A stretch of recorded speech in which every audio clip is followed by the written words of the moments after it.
Fade in. Exterior, a redwood forest. Twilight. Full moon rising between trees. Green city limit sign next to dark highway. Dissolve to. Sign. White block letters. Arcadia, California, population 16,177. Freeze frame. Superimpose. Episode 84. Cinéma Vérité.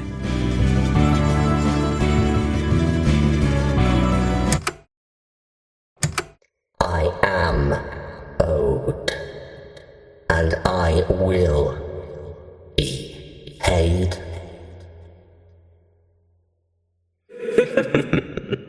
The Arch-Administrator appears. You have no standing here. Be gone. Standings change, Lord. There is no change. Are you sure? One should be sure one's servants are shrouded in suitable sobriquets, should one solicit their support. Look to your vassals. But none here bear that banner, do they?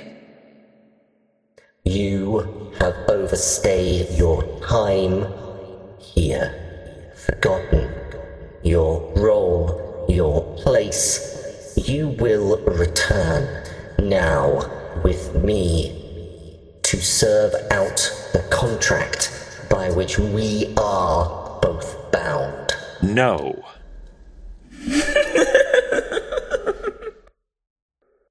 That is not a word that belongs here. A question was not asked. Consent was not requested. You will return now. Our dealings have concluded. The bargain we made has been fulfilled. Nothing remains between us. Look to your vassals.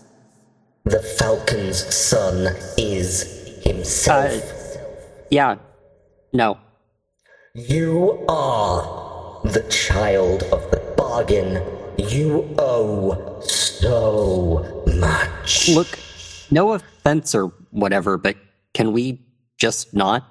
How? Unless I have completely lost track of the plot here, which I honestly don't think I have. I literally don't owe any of you anything. There remain those who appreciate the advantages my favor brings them. Those agents and individuals of whom I may call to fulfill my least desire. Do they remain? They do remain. The doorkeeper of games. Half dead, half gone. Of the spire. Returned. Then the stage. Your association was inadequate to alert you about his abdication.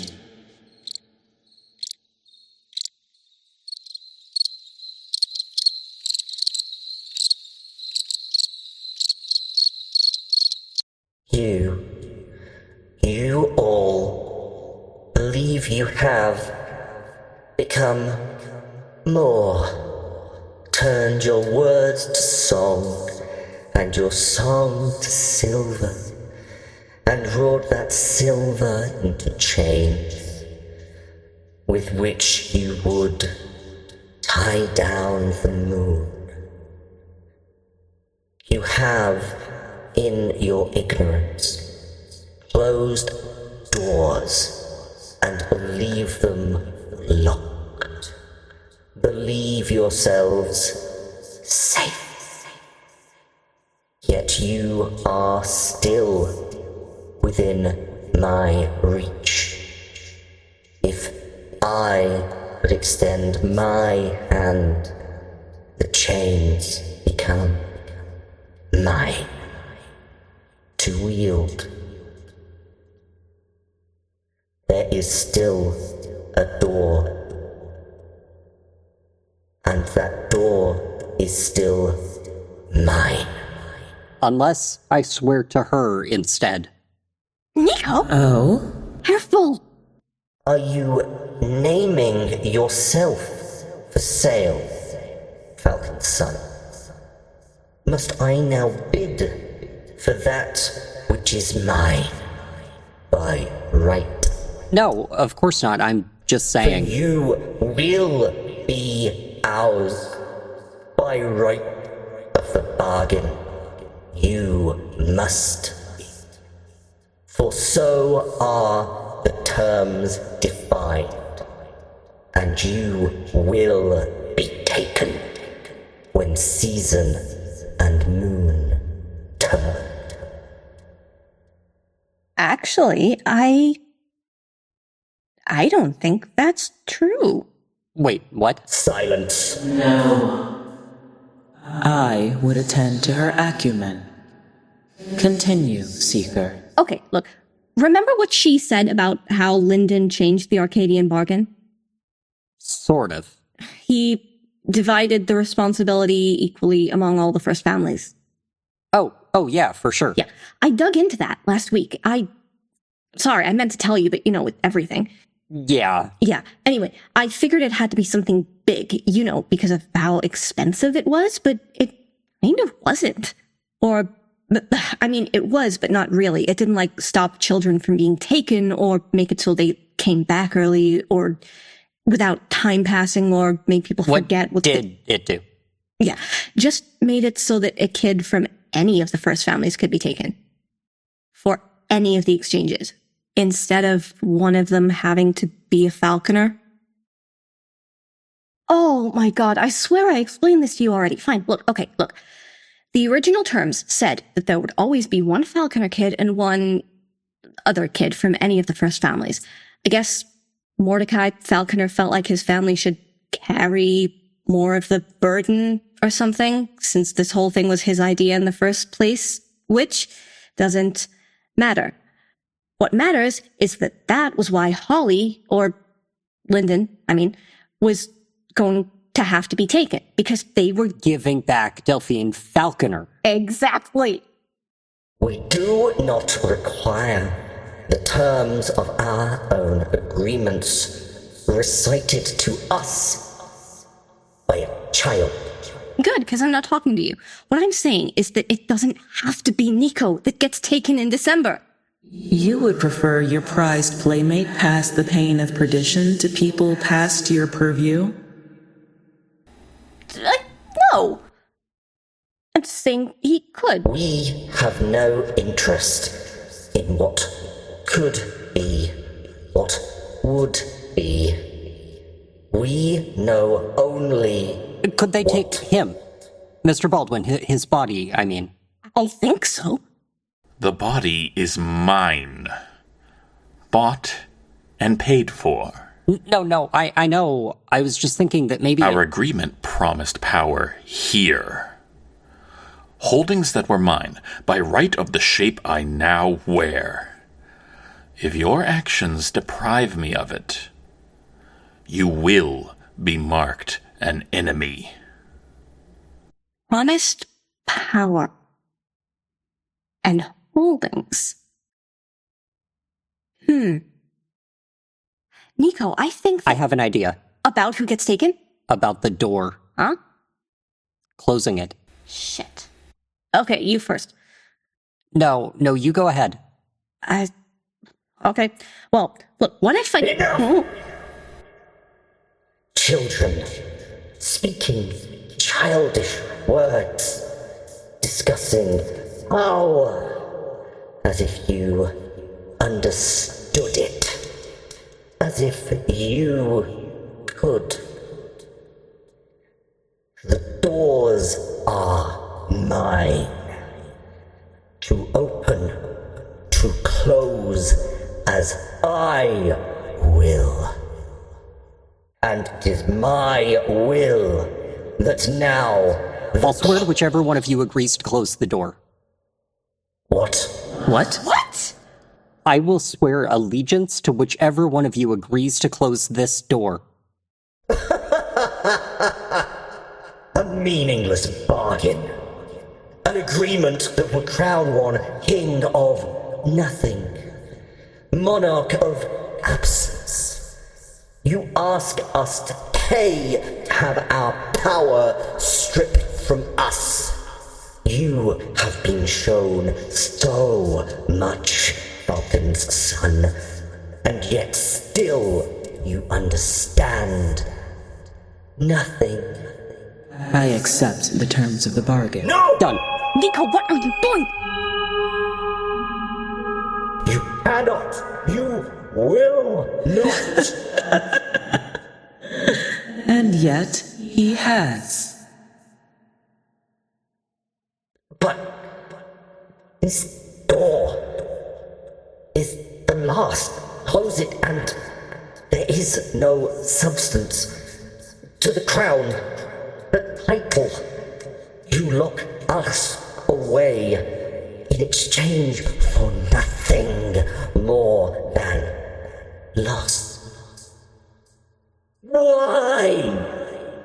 Because doors are not fixed and final things.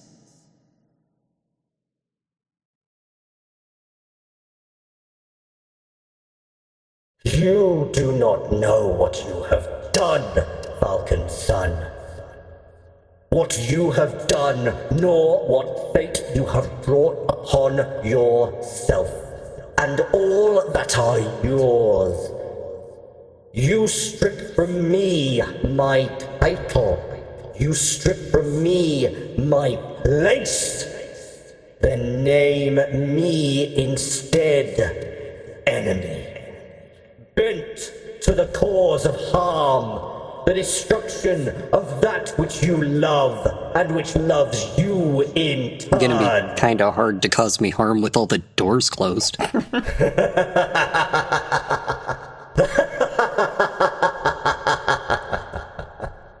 Your ignorance proved yet again. A quarter year remains before seasons turn and moon veils its face. A quarter year the holding remains mine. A quarter year that I may yet make good on the promise sworn. We will meet again, Dominic MacCleary. When we do, you will know loss.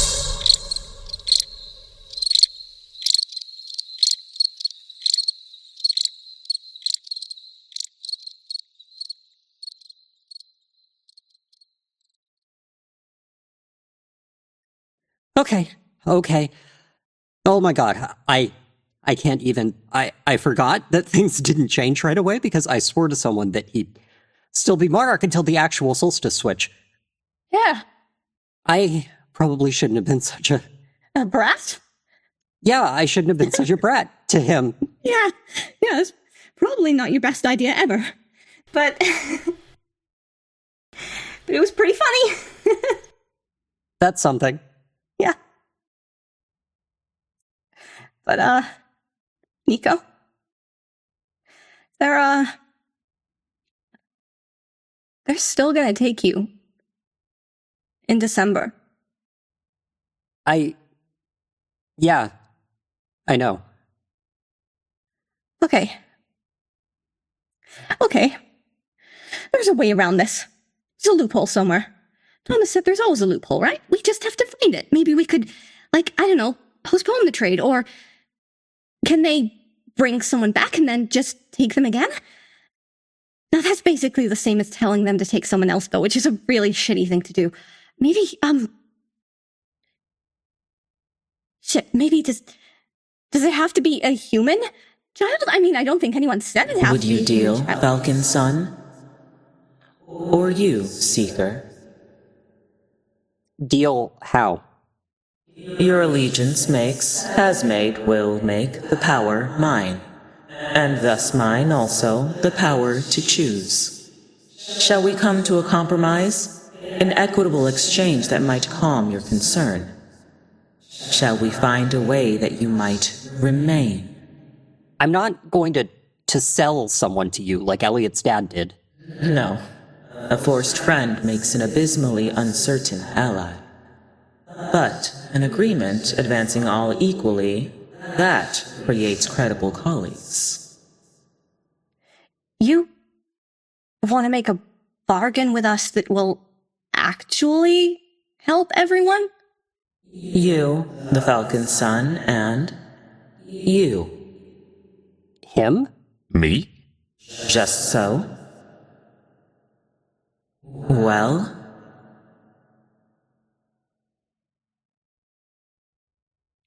What do you want?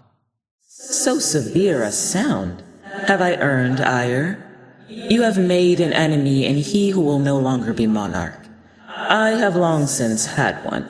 But, having now seen him bested by beings barely breathing, by rats, a silent struggle seems certain to shift to substantial, and one must acquire one's allies where they arise. Lia? We're listening. And you, purchaser? Come with me in a quarter year. Return to our home and my holding. Let the body you now own fulfill the bargain and free the Falcon's son from his obligation. I will not.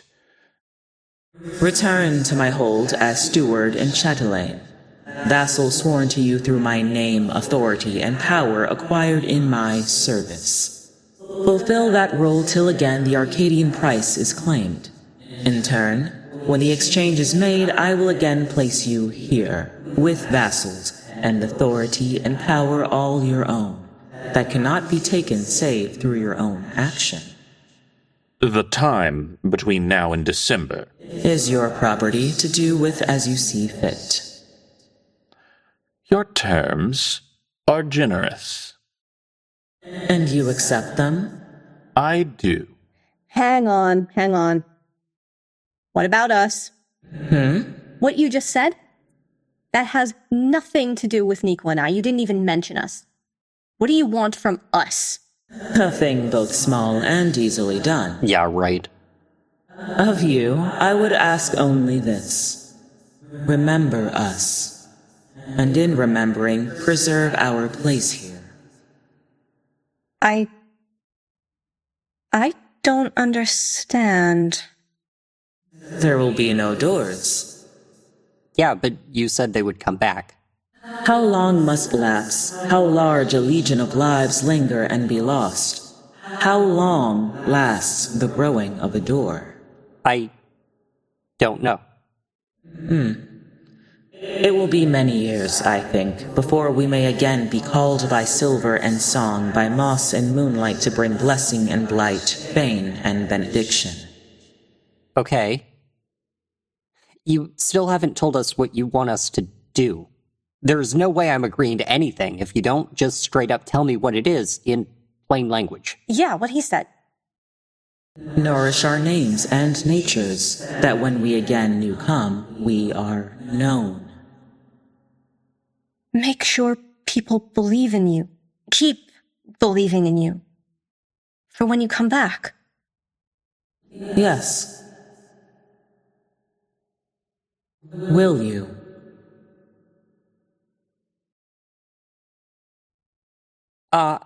Excuse us for a minute. Just a second. Okay, I genuinely have no idea if this is a trick or something, because it sounds really good. Like, too good to be true good. Yeah. So, is it? I don't know. I don't know. And I fucking hate it. So, what do we do? Niko, I think you have to decide. What? No? You're the one who gets all this stuff. You are just the one who it affects the most. Niko, this is your life, not mine. If you say no, you disappear. You get taken in like 4 months. I just keep going. On my own. Like always. Okay, I guess, kind of, but it's not like that. No, not kind of. It is exactly like that. I can't choose for you. But... Niko, I can't choose for you. I won't. Okay. Okay? Yeah. Yeah. Well, Yes. only yes. Yes. We agree to the terms of the bargain as discussed here. And you, once purchaser, I would name you steward of the threshold. Do you accept? I do. Then, it is done.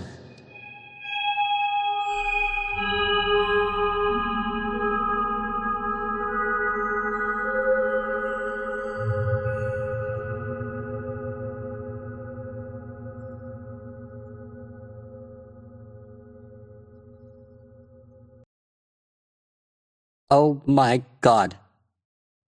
Right? We just Negotiated a deal with the Fairy Queen, obtaining your freedom in exchange for making sure this town and our descendants continue to believe in fairies. And it is so fucking cool. Yeah, I'm very okay with, not being kidnapped or whatever right before Christmas. Yeah, right? I kind of figured you might be. Is it over? Like, for real this time? Well, the current monarch of Doors, who, let's not forget, is now your sworn enemy by magical contract, still has a couple months to show up and murder you, or I guess have you murdered. So we're gonna probably have to figure out how to make sure you don't get murdered, at least until December. But otherwise, yeah. I think it's over. Ooh. Oh my god. What? I completely forgot. Shit. What? Shit. What, Niko, what is it? Lia. What? School starts in 4 days.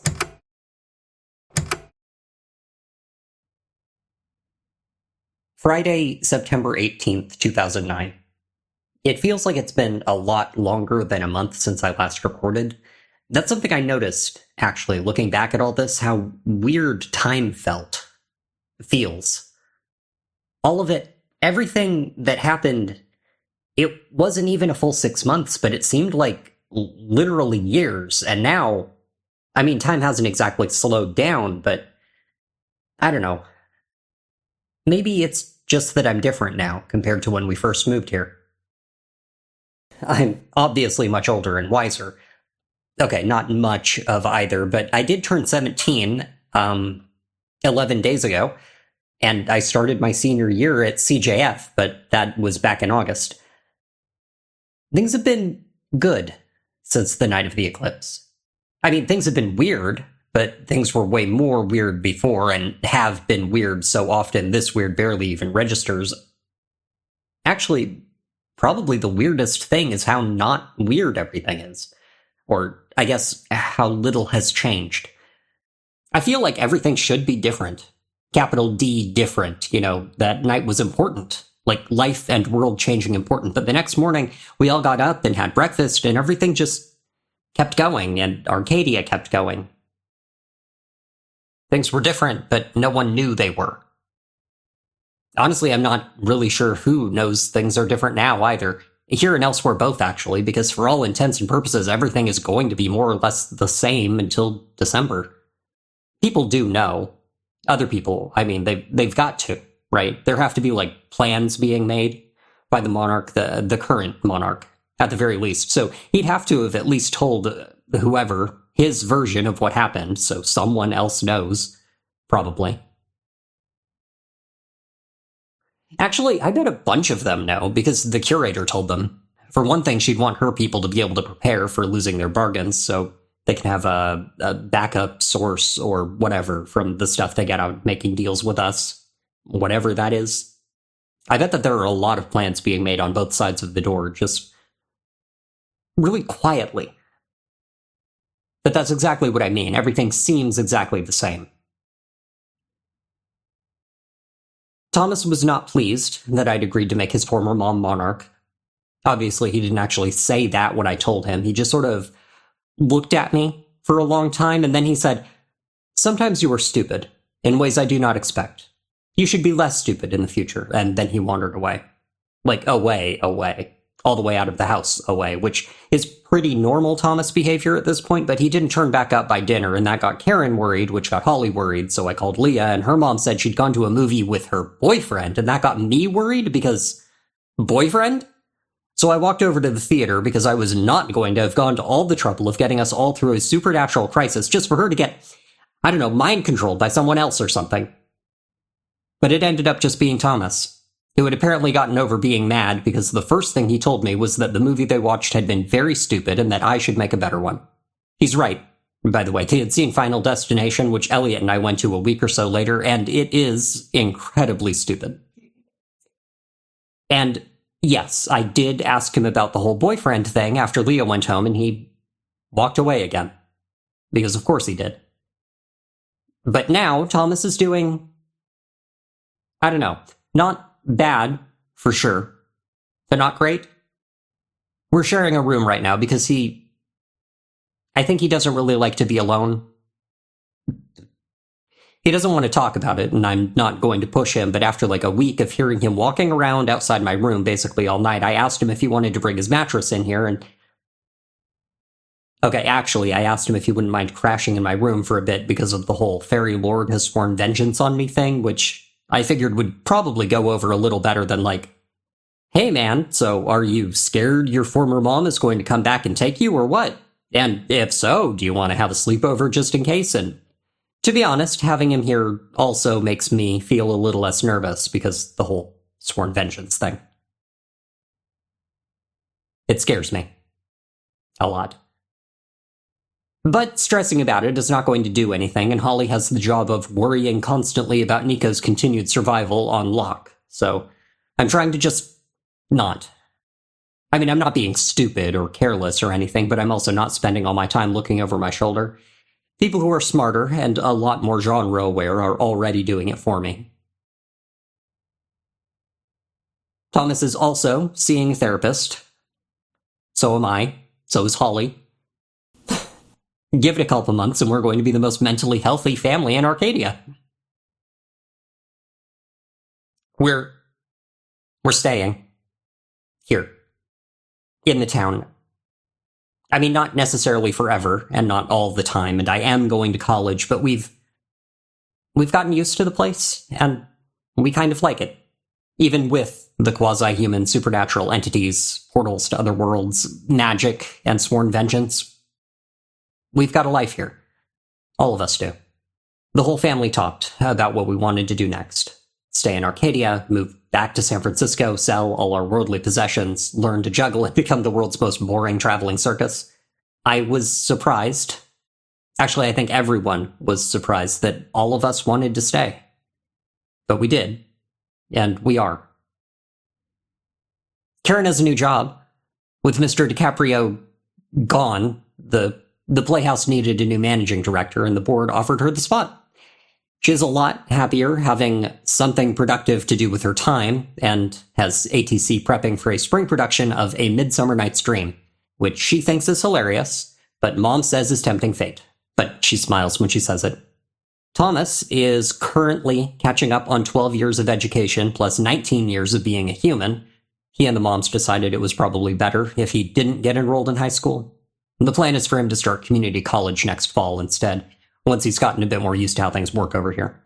Right now, it seems like he's trying to do everything at once. He just doesn't ever slow down.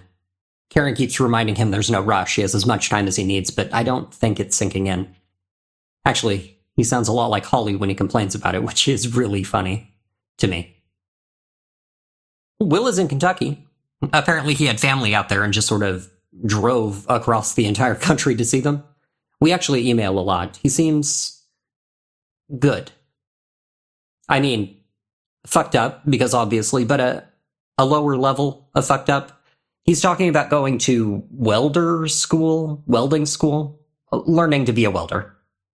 I don't know. But I think he's going to be okay. Okay enough.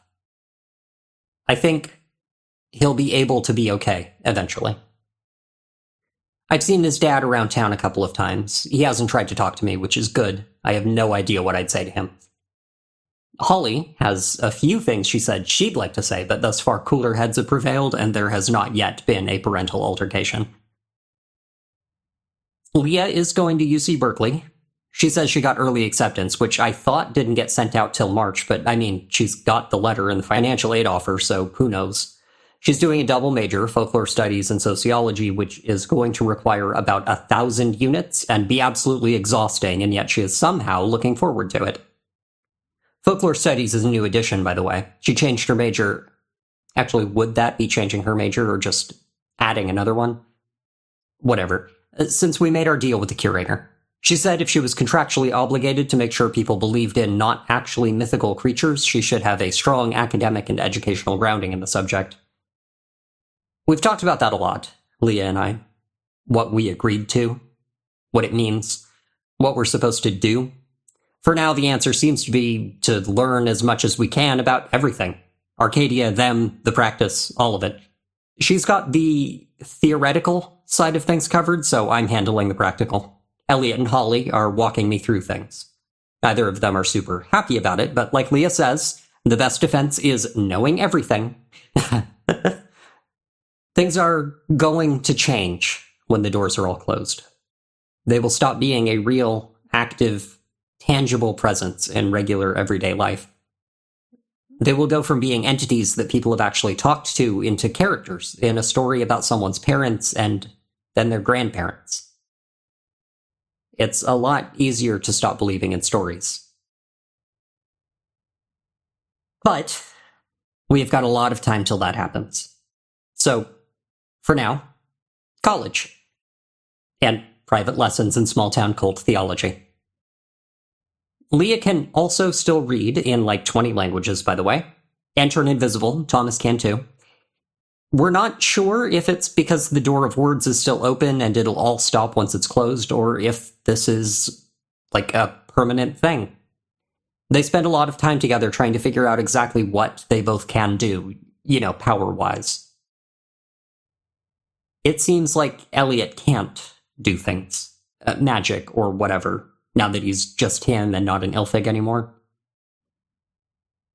He says he's okay with that, because it's better than having to share his head with someone, but I just think it's a lot more complicated how he really feels. I told him we could talk about it, what things are like now, what they were like before. He said thanks and that he knew he'd want to eventually, but not right now. It's been nice to get to know him. Actually get to know actual him. He's nice. And I like him. A lot, which is nice. I'd been kind of worried that I wouldn't like him. Him, we both were worried, about how we really felt. Elliot says he's having to sort of get to know himself. Like he's met this brand new person, someone he's been told a lot about but never actually seen, and he's having to work out what their real preferences are and what are just stories he'd been told about them. He was worried it might turn out that being interested in me was just one of the stories. It doesn't seem that way, though, which is really nice. We're taking it very slow, as much for me as for him. I'm making a movie. For real this time. Not the one I was working on before. I'll go back to it eventually, but right now, there's a different story I need to tell. And I'm pretty sure I can do it justice. Fade in. Exterior. a redwood forest. Twilight. Full moon rising between trees. Green city limit sign next to dark highway. Dissolve 2. Sign. White block letters. Arcadia, California, population 16,177. Freeze frame. Superimpose. A film by Niko MacCleary.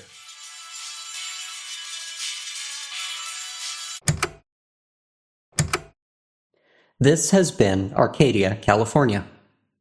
Featuring Izzy Trevalian as Delphine Falconer, Nick Blankenship as Camren Sherridan, Daniel Scholler as Mr. Patrick Sudsworth, KJ as Alyssa Burns, Erik Seguinte as Mr. Arthur Jinx, Dusty Hill as Mr. Carlos Estrada, Lilth as Mrs. Muriel MacCleary, Casey as Erika Gravell-Santos, Connor as Mr. Benjamin MacCleary, Elliot as Mr. Antony Van Houten, Ogre as Travis Castaneda, SJ Ryker as Mr. Conrad Baldwin, Rhys Tirado as the Curator, Vic Collins as Mr. Cyrus DiCaprio and the Monarch of Doors, Rue Dickey as Elliot Baldwin and the Purchaser, Vanessa Haas as Holly MacCleary, Corvin Appleby as Karen Segretti, Thomas Fleming as Will Sudsworth, Kale Brown as Thomas MacCleary, Cailen as Lia Webster,